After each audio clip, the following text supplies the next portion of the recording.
بسم اللہ الرحمن الرحیم۔ السلام علیکم۔ قرآن اور عمر فاروق اعظم رضی اللہ عنہ۔ اس سلسلے میں حضرت فاروق اعظم رضی اللہ عنہ کے ایمان لانے کا واقعہ بھی بڑا عجیب ہے۔ جب مسلمان حبشہ کی طرف ہجرت کر گئے تو عمر فاروق نے سوچا کہ کیوں نہ محمد کو قتل کر دوں، ہر روز کا شرابہ ختم ہو جائے، نہ رہے بانس نہ بجے بانسری۔ نعوذ باللہ۔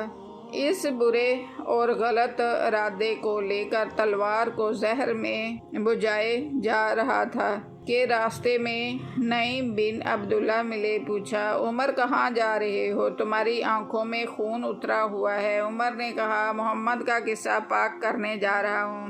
نعیم نے کہا، پہلے اپنے گھر کی خبر لو، تمہاری بہن اور بہنوئی تو اس پر ایمان لے آئے ہیں۔ عمر سخت غصے میں اپنی بہن کے گھر گئے۔ اس وقت حضرت حباب بن الحارث ہاتھ میں قرآن کریم کے اجزاء لیے انہیں پڑھا رہے تھے۔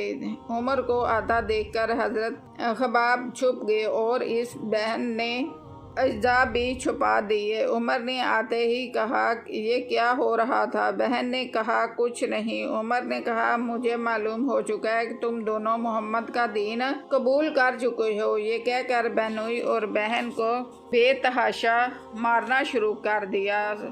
ادھر سید عالم صلی اللہ علیہ وسلم کے مقدس ہاتھ بارگاہ خداوندی میں اٹھے اور آپ دعا فرما رہے تھے، یا اللہ، دونوں عمروں میں سے ایک کو مسلمان کر دے۔ تمہارے منہ سے جو نکلی وہ بات ہو کے رہی۔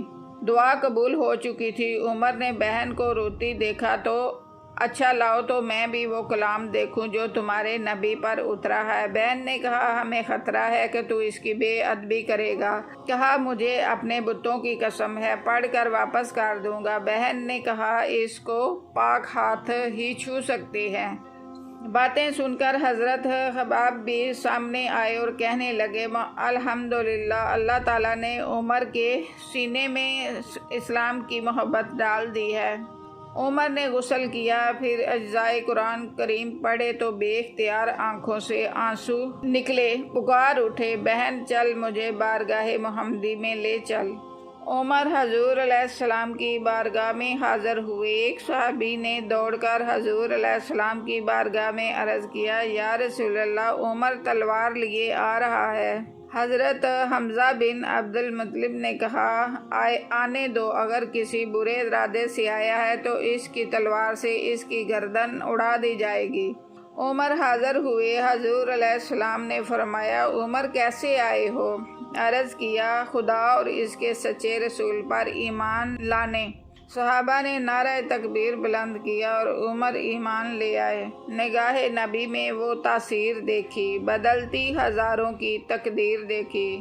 پھر عمر کو وہی توحیدی نشہ پلایا گیا، دنیا کی کوئی ترشی نہ اتار سکی۔ کسی شاعر نے کیا خوب کہا ہے، طیبہ سے منگائی ہے، سینوں میں چھپائی جاتی ہے، توحید کی میں پیالوں سے نہیں نظروں سے پلائی جاتی ہے۔ جزاک اللہ۔